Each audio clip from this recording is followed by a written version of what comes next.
Absolute value.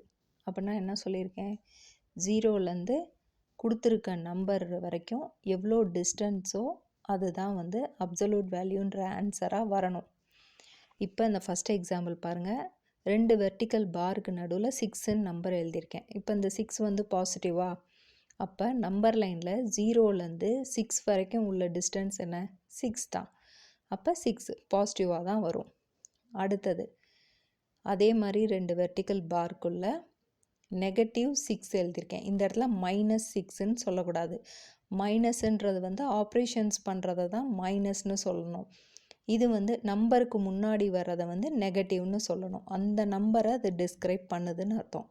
So -6. -6னால் என்ன அர்த்தம், 0லேருந்து உங்கள் லெஃப்ட் சைடு -6 வரைக்கும் உள்ள டிஸ்டன்ஸு.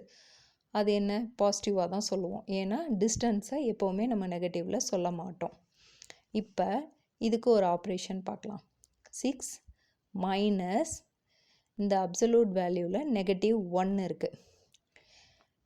இந்த -1ன்றது வந்து அட்ஜெக்டிவ், அதாவது வேர்ப்னா வந்து ஆக்ஷன்.